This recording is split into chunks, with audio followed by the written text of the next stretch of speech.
पाप मोचनी एकादशी का व्रत हमें कब करना है? जैसे कि चैत्र कृष्ण पक्ष की एकादशी को पाप मोचनी एकादशी के नाम से जाना जाता है।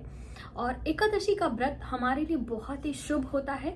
तो आप बच्चे हैं, बुजुर्ग हैं, आप यंग हैं, लड़के हैं, कन्या हैं, कोई भी हो, आप एकादशी यदि अभी तक नहीं कर रहे हैं तो आप चैत्र मास की कृष्ण पक्ष की एकादशी से व्रत की शुरुआत भी कर सकते हैं।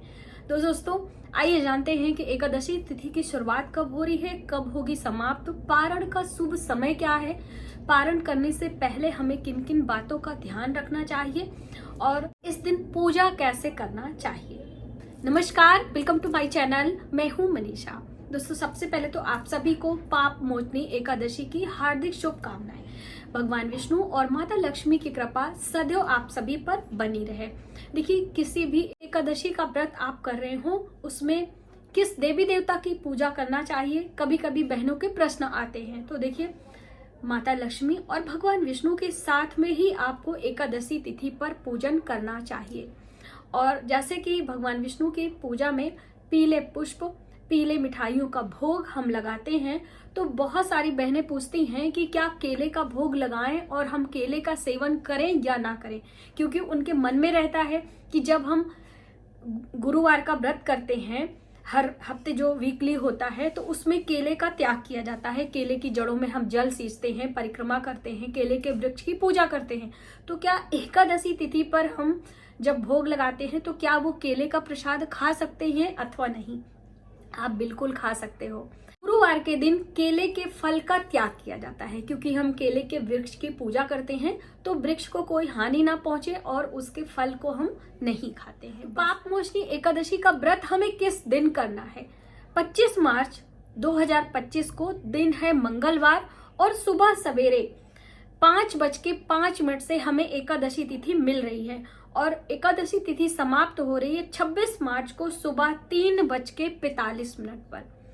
तो आप उदया तिथि के अनुसार 25 मार्च दिन मंगलवार को पाप मोचनी एकादशी का व्रत करें, जो कि चैत्र कृष्ण पक्ष की एकादशी है।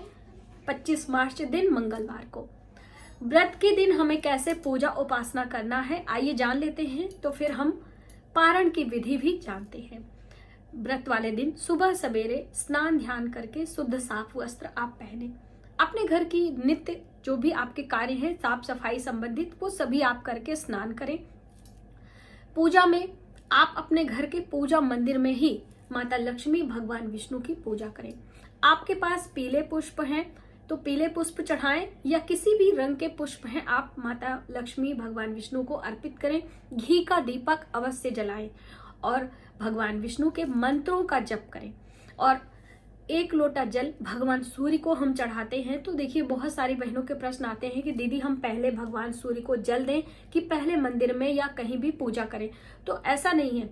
यदि सूर्य उदय से पहले आप पूजा कर रहे हैं, ब्रह्म मुहूर्त में पूजा कर रहे हैं, तब आप पूजा पहले कर लें और भगवान सूर्य का नाम आप स्मरण कर लें। 1 लोटा जल उनके लिए रख दें और पूजा के बाद जब सूर्य उदय हो जाता है तब आप भगवान सूर्य को जल दे दें। पहले और बाद का कोई नियम नहीं है, सिर्फ सूर्य उदय का नियम है कि उगते हुए सूर्य को ही हमें जल देना चाहिए। सूर्य उदय के 1 घंटे बाद तक आप जल दे सकते हो, वो आपके लिए ज्यादा फायदेमंद है। ठीक है, तो बस इस तरह से भगवान विष्णु के मंत्रों का जप करते हुए आपको आरती करनी होती है।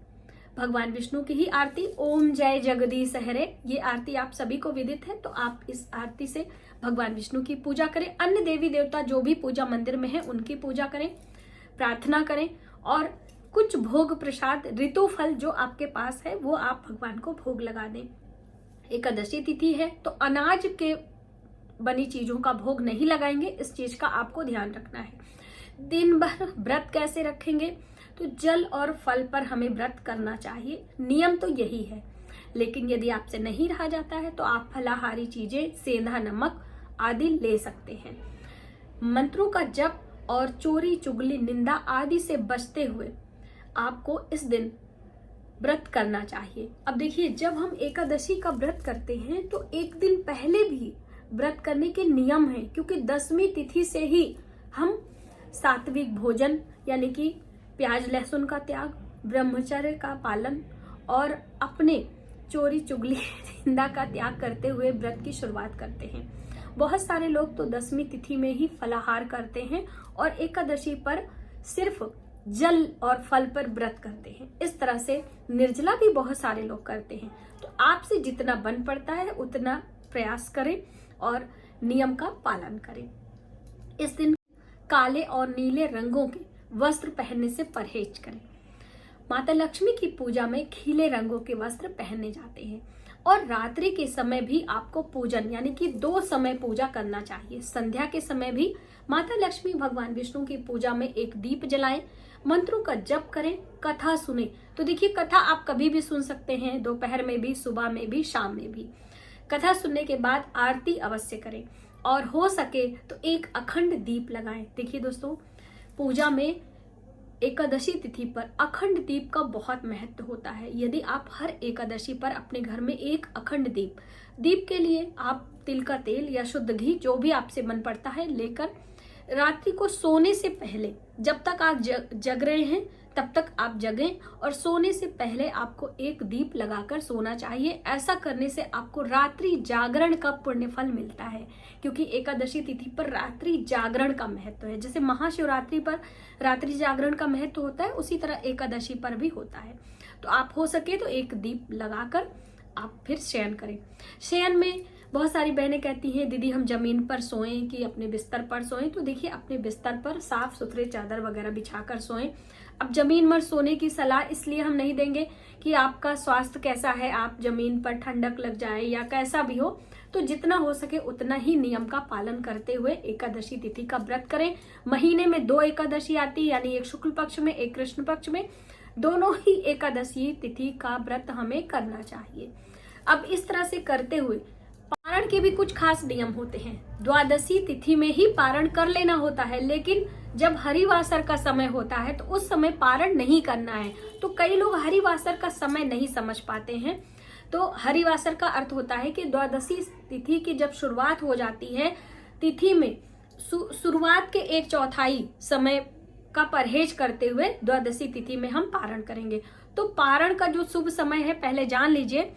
पारण का समय है मार्च को सुबह सवेरे 9:14 से लेकर 10:56 का समय है। आप इस समय पारण कर सकते हैं, क्योंकि सुबह 3:45 से ही आपको द्वादशी प्रारंभ हो रही है। तो सुबह के समय आप परहेज करके 9:14 से आप कर सकते हैं। और फिर मान लीजिए आप इस समय नहीं कर पाए हैं तो दोपहर में 1:43 से भी आप पारण कर सकते हो।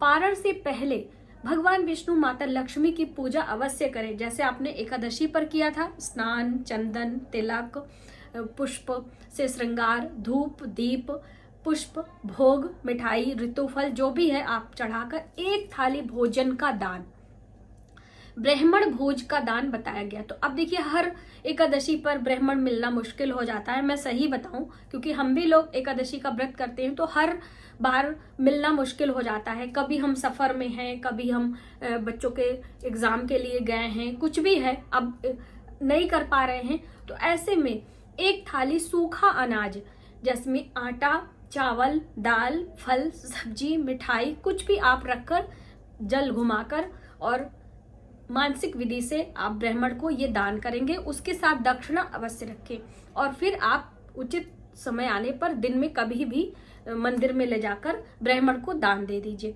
कभी कभी इतना भी करने का अवसर नहीं मिलता है। यदि आप सफर में हैं, कहीं घर से बाहर हैं, तो आप सिर्फ दक्षिणा ब्राह्मण के निमित्त जितना भी हो आपसे बन पड़ता है, 21, 11, 51, 101 जितना भी है, आप मंदिर में दान पेटी में ब्राह्मण के निमित्त डाल दीजिए। ऐसा भी करके आप उस दिन ब्राह्मण भोज का पुण्यफल प्राप्त कर सकते हैं। ठीक है। देखिए दोस्तों, जब हम पूरे 12 महीने इस तरह से एकादशी करते हैं तो कभी किसी न किसी एकादशी पे इस तरह की स्थितियां आपको सामना करना पड़ सकता है। तो अब आप लकीर के फकीर ना बनते हुए इस तरह से आप मैनेज कर सकते हो। ठीक है। और पारण में सबसे पहले जो हम प्रसाद भोग लगाते हैं, क्योंकि नियम तो है कि एकादशी में जल फल रहे और फिर हम जो भोग लगाते हैं वो खाते हैं, नहीं तो आप चावल का भोग यानी पोहा वगैरह खा लीजिए थोड़ा सा नियम समय से, फिर उसके बाद आप खाते रहिए। हाँ, उस दिन शुद्ध सात्विक भोजन ही करना होता है, ऐसा नहीं है कि आप अन्य चीजों का भोजन करें, ठीक है। तो बस इस तरह से इन सब छोटी छोटी बातों का ध्यान रखते हुए, दान पुण्य करते हुए हमें एकादशी तिथि का व्रत करना चाहिए और दान पुण्य करके ईश्वर से अपने पूरे परिवार की सुख समृद्धि के लिए प्रार्थना करनी चाहिए। तो मुझे उम्मीद है कि आपको ये वीडियो हेल्पफुल लगेगी, और यदि आपने अभी तक एकादशी तिथि का व्रत शुरू नहीं किया है तो अवश्य करें और ईश्वर की कृपा प्राप्त करें। मिलते हैं एक नई जानकारी के साथ नए वीडियो में, तब तक आप अपना अपने परिवार का ख्याल रखें। जय माता।